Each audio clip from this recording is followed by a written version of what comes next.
rain had just stopped falling in Lagos. The city was wet, glistening, alive.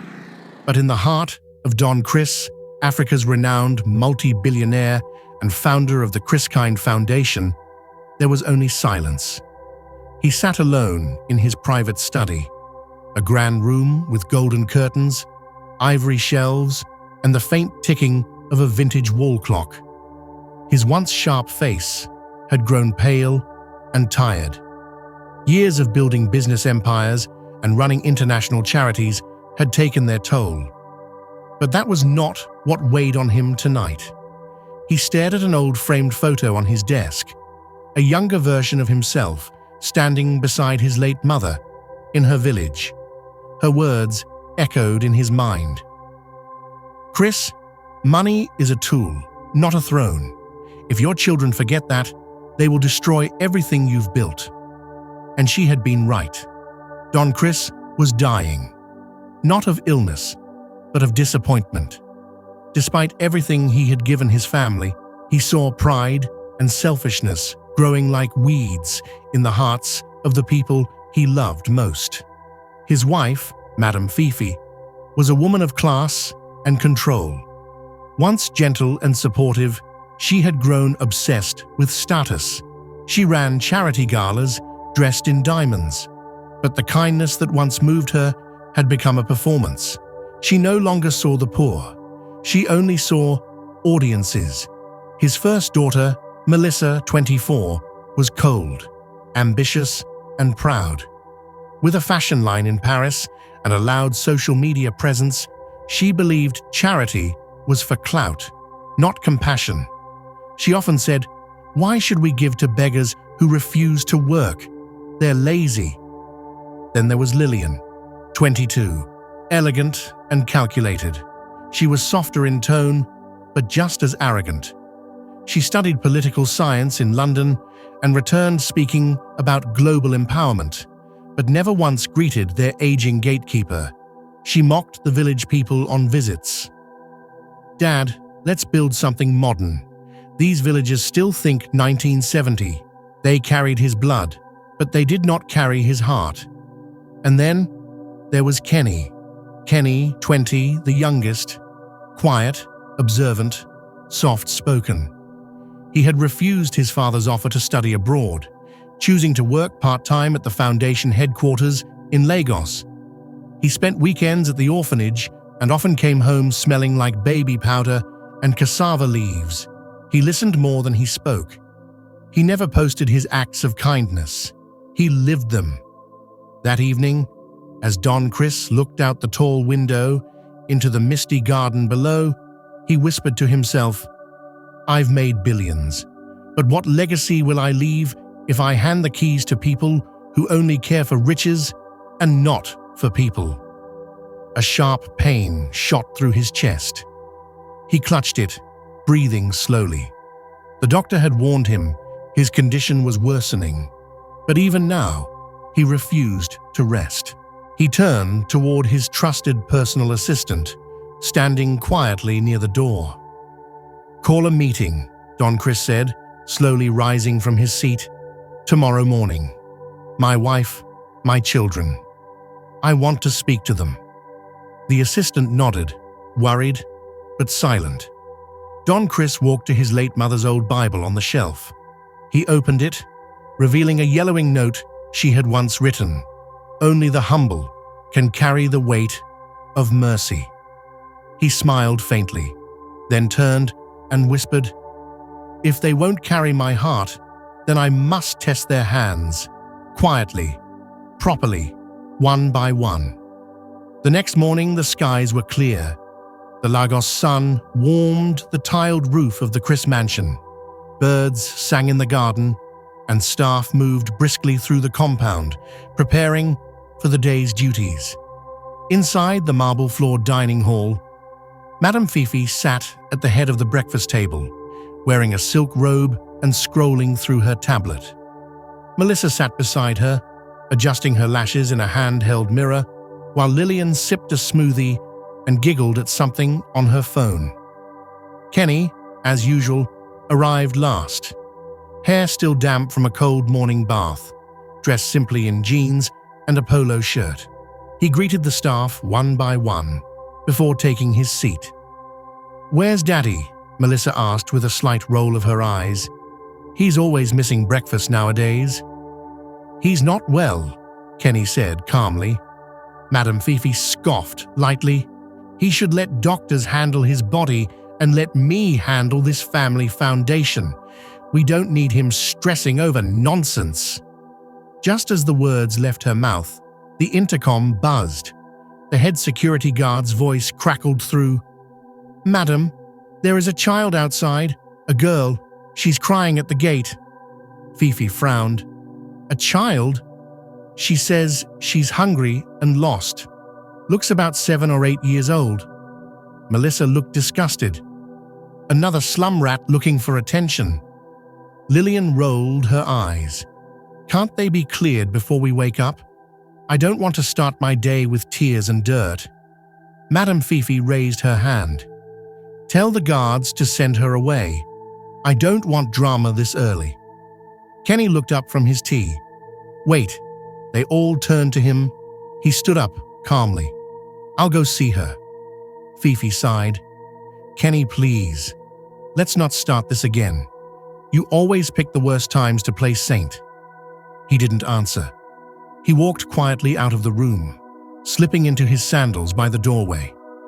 As he stepped outside, a small breeze lifted the edges of his shirt. At the tall mansion gate, he saw her.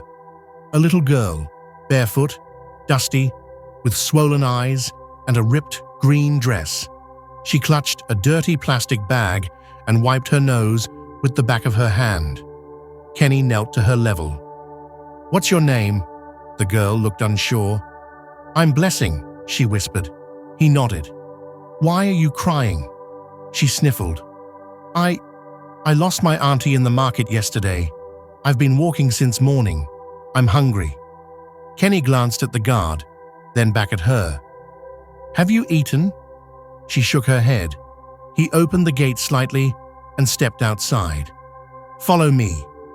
He walked with her to a small staff house near the garden where the cooks were cleaning vegetables.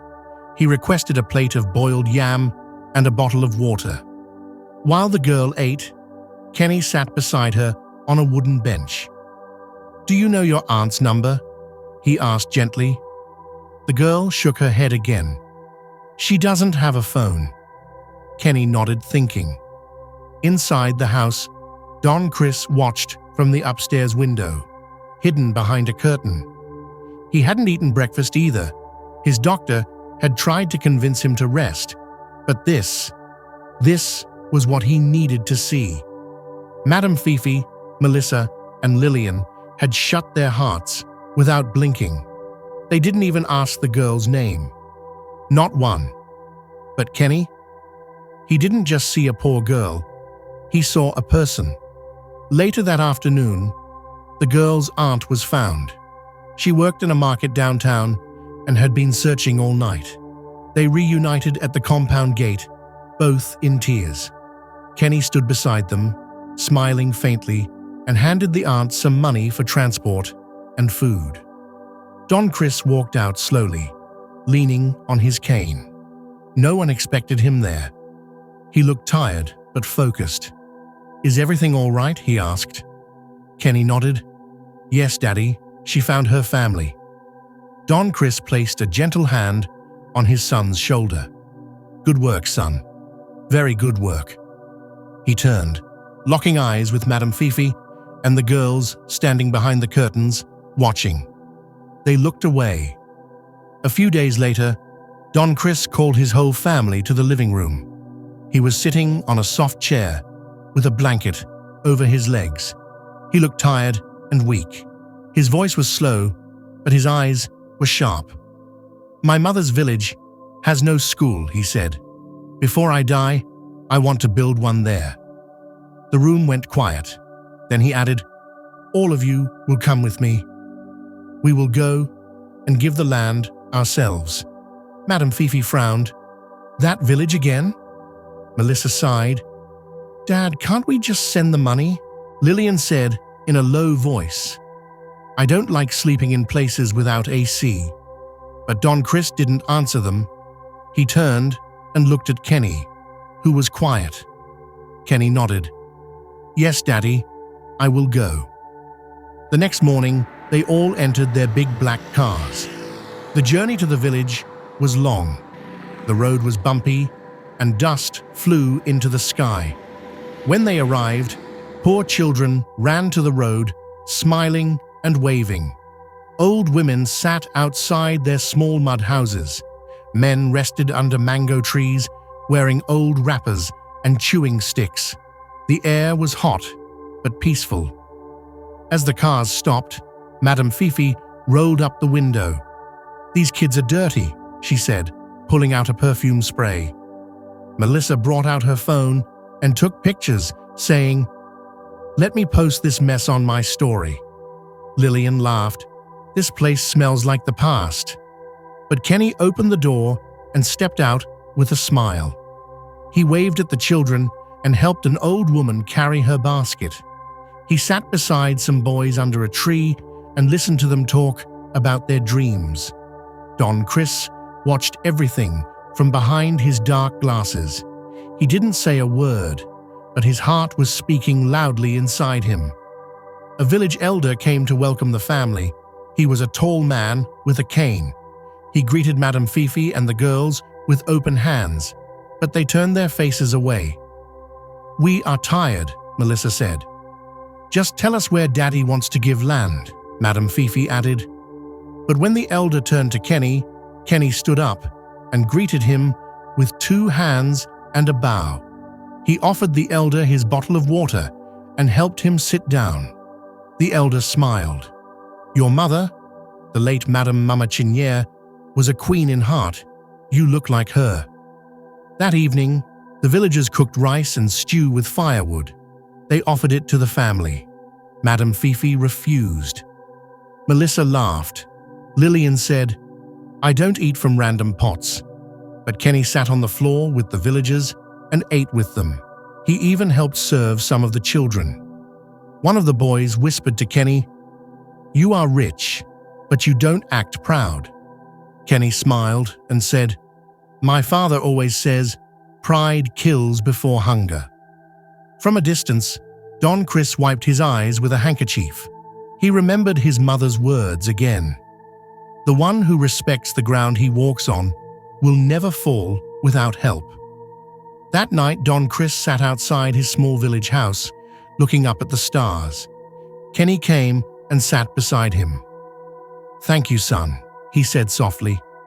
"For what?" Kenny asked. "For carrying my heart without me asking." Kenny didn't understand those words fully, but his father did.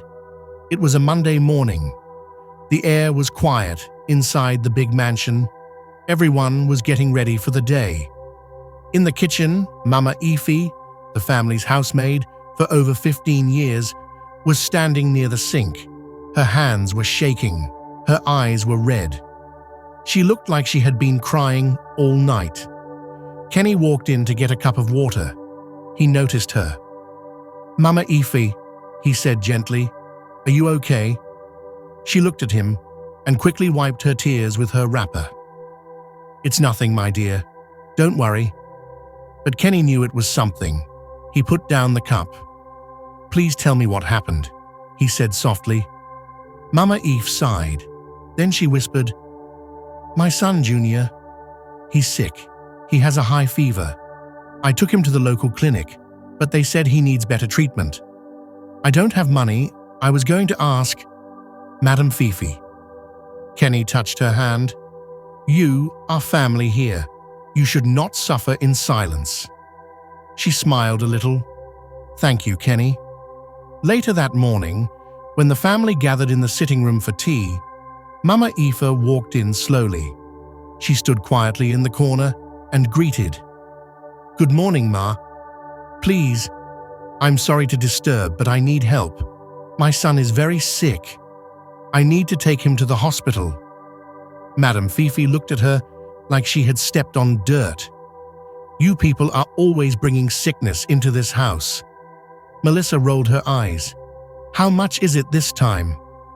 About 35,000 naira, Mama Eve said quietly. Lillian laughed. That's even more than some facial creams. I don't think we're running a charity here. Madame Fifi snapped her fingers and said, There are government hospitals. Go there. Mama Ife bowed her head in shame and slowly walked away. No one looked at her, but Kenny stood up. I'll be right back, he said, and left the room. He went to his room, opened his drawer, and took out all the money he had been saving, his monthly allowance, untouched. He placed it in a small brown envelope and went to the servant quarters. Mama Aoife, he said, handing her the envelope, please take Junior to a good hospital. Use this for medicine and transport. And please, don't worry. Mama Aoife burst into tears. She knelt down, but Kenny gently helped her up. Don't kneel. God sees everything, he said. In that moment, behind the curtain near the hallway, Don Chris was standing. He had seen and heard everything. He had planned this moment with the doctor and the house manager to test his family again, to see if any of them still had a soft heart for those who serve them. And again, only Kenny passed the test. Later that day, Madame Fifi saw Don Chris sitting alone. She said, You shouldn't let these poor people bother you. Kenny is too soft. He will be used and drained. Don Chris looked up slowly. He said, Better to be drained by kindness than filled with pride. She didn't understand, but he did. He understood now clearly who carried his heart. That evening, the mansion was quiet. The lights were dim. A soft breeze moved the curtains. But inside Don Chris's heart, a storm was growing. He sat in his bedroom, resting on his large bed, with pillows behind his back. His hands were shaking a little, and his breath was slow. But his mind was awake. He had watched enough. 3 tests, 3 chances, and 3 times only Kenny had shown a heart of gold. Just then, the door opened, and Madame Fifi walked in with Melissa and Lillian behind her. They looked angry. Chris, Madame Fifi began, we need to talk. This thing you're doing with Kenny, it must stop. Don Chris looked at her without speaking. Melissa stepped forward. We're not children anymore. We see it. You're trying to give everything to Kenny. Lillian added, You're acting like he's the only one who cares, but we're your children too. Don Chris said softly, So speak. What is it that you care about most? They paused. Then Madame Fifi spoke sharply. We care about this family. We care about keeping the business strong. Kenny is soft. He's too quiet. He plays with poor people. He gives money to maids. That's weakness, not leadership. Don Chris's eyes narrowed slightly. Melissa folded her arms. You built an empire. Do you want it to fall into the hands of someone who thinks feelings will feed people? Lillian scoffed. Exactly. Kenny doesn't understand business. He hugs beggars. He lets orphans touch him. He's too emotional. He can't lead. Madame Fifi raised her voice. And don't forget, I have stood by you all these years. If anyone should lead after you, it should be one of my girls.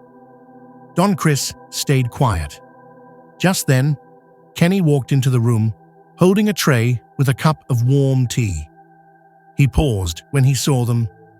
I brought you something, Daddy, he said. Don Chris smiled weakly. Thank you, son. But Madame Fifi turned to him and said, Stop trying so hard. Your father is not as weak as he's pretending to be. Kenny looked at them, then at his father. His face was calm. I'm not trying, he said. I'm just loving him. There was silence in the room. Kenny placed the tea on the bedside table and walked out, quietly. After he left, Don Chris looked at his wife and daughters. I have watched all of you, he said, and I have tested all of you. Melissa looked confused. What do you mean? I sent the crying girl to the gate.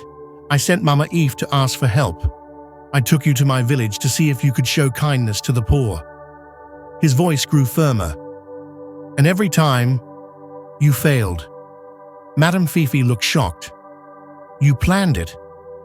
Yes, he said. And Kenny, he passed every test. He closed his eyes slowly, took a deep breath, then added, I don't need a strong hand to lead my name. I need a soft heart. Nobody said a word. They turned and walked out of the room in silence, their faces red with shame. Don Chris opened his eyes again and whispered to himself, when a house is built on pride, it cannot stand. But when it stands on kindness, it lasts forever. 1 week later, Don Chris sent out letters. He invited close family, a few board members from his foundation, and his staff to a special dinner at the mansion. The letter was short. Come dine with me. I have an important decision to make. The big day came. The compound was decorated with soft lights. Gentle music played in the background. Long tables were set with clean white cloth and shining plates. Waiters moved around, carrying fresh juice and plates of jollof rice, chicken, and fried plantain. Everyone wore their best clothes. Madame Fifi wore a golden dress and shiny earrings. Melissa had makeup done by a professional, and Lillian wore a fitted red gown. They smiled at the guests, laughed loudly, and acted like queens. But inside, they were sure Don Chris was going to announce who would take over the family empire. They believed it would be one of them. Kenny, on the other hand, wore a simple white shirt and black trousers. He sat quietly near the corner of the table, talking gently with the cooks and some of the junior staff. Then, at exactly 8 p.m., Don Chris was wheeled into the garden on a soft wheelchair. The place went quiet. He looked calm, but strong. Beside him was his personal assistant, carrying a laptop and a large screen projector. Don Chris cleared his throat and spoke slowly. Thank you all for coming. Tonight is not just about food. It's about the future. Everyone leaned forward. I built the Chris Kind Foundation with my own hands, but now my body is tired. I need someone to carry on the work. Someone with more than blood. Someone with heart. The screen behind him came alive. Video clips began to play. Hidden recordings from the last few weeks. 1. The little orphan girl crying at the gate. 2. Mama Aoife begging for help. 3. The visit to the village, Fifi, Melissa, and Lillian mocking the people. 4. Kenny helping, sharing, and listening quietly in every scene. Gasps filled the garden. Some guests looked shocked, others looked away in shame. Madame Fifi's smile disappeared. Melissa's eyes went wide. Lillian covered her mouth. Don Chris spoke again. These were tests, silent tests, to see who among my family still has kindness inside them. And I saw clearly. He turned his head and looked at Kenny.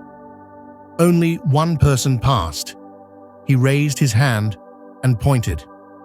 Kenny. The crowd clapped loudly. Some even stood up. Kenny looked surprised. He didn't speak. He just stared at his father with tears in his eyes. Don Chris continued. From today forward, Kenny will be the head of the Chris Kind Foundation, not because he is the youngest, not because he is my son, but because he carries the heart of service. Fifi, Melissa, and Lillian sat frozen. Nobody said a word. Then Don Chris added gently, to the rest of my family, I love you, but pride does not build a future. If you still want to be part of this journey, start with humility. Kenny walked forward, slowly. He knelt in front of his father and hugged him. Don Chris placed his hand on Kenny's head and smiled. My son, he said, now the world knows what I have always seen." The crowd cheered again. Tears rolled down the faces of some guests. In the shadows, Fifi wiped her eyes. Melissa turned her face away. Lillian lowered her head. They knew they had lost, not just power, but something bigger. The morning after the big dinner, the mansion was quiet. There was no music, no laughter. Even the birds seemed to sing more softly. Madame Fifi sat alone in her bedroom. Her eyes were swollen from crying all night. She looked at the mirror in front of her, but didn't like what she saw. "How did we get here?" she whispered. She remembered the days when Don Chris used to tell her stories about helping street boys and village girls. Back then, she used to smile and say, "Let's do it together." But slowly, over the years, she had changed. She began to chase respect, power, and clothes. She forgot what truly mattered. Now, she had lost the chance to be part of something bigger than herself. Down the hallway, Melissa sat at the edge of her bed, phone in hand. She had deleted the video clips from the dinner. She didn't want to see them again. She had felt proud for so long, but last night, for the first time, she felt small. "What have I become?" she asked herself. Lillian sat on the floor of her room. She held a small gift Kenny had given her years ago, a tiny glass heart he made when he was just 12. She had laughed at it back then. But now, she held it like it was the last piece of truth. "Kenny was always different," she whispered. "We just didn't see him." In the garden, Don Chris was sitting in the sun. His wheelchair faced the flowers. He looked peaceful. Kenny stood beside him, helping him sip water. They spoke quietly. Don Chris said, "You must keep your heart soft. The world will try to harden it." Kenny nodded. "I will, Daddy." Don Chris smiled. "The world doesn't need another rich man. It needs another good man." Later that day, something unexpected happened. Fifi, Melissa, and Lillian came out to the garden. They were quiet. Madame Fifi stepped forward. Her voice shook. "Chris, we were wrong." Melissa wiped her tears. "We're sorry, Daddy." Lillian held Kenny's hand. "You deserved it. You always did." Kenny smiled and hugged her. "There's still time to do good," he said. "We can start again." Don Chris looked at all of them. "I forgive you," he said. "But remember, money can buy things, not character. If you want to be part of this legacy, begin with the poor. Eat with them, listen to them." They all nodded slowly. 2 weeks later, a small crowd gathered in the village where Don Chris grew up. A big sign stood at the entrance. "Chris Kind Hope School, a legacy of love." Children laughed. Villagers danced. Drums played. Kenny stood on a small stage, dressed simply, holding a microphone. Fifi, Melissa, and Lillian stood beside him, not in gold, but in plain clothes, smiling kindly at the children. Don Chris, now weaker, sat under a tree with elders around him. He looked at the school, the happy faces, the clean classrooms. He closed his eyes and smiled. "Now I can rest," he said. "My heart is safe." A true heir is not the one who shares your blood, but the one who shares your heart. Let us teach our children that the greatest inheritance is not land or gold, but love, mercy, and kindness. Thanks for watching. This is African Tales Forever, where we heal, learn, and laugh. May God bless you all as you subscribe for more.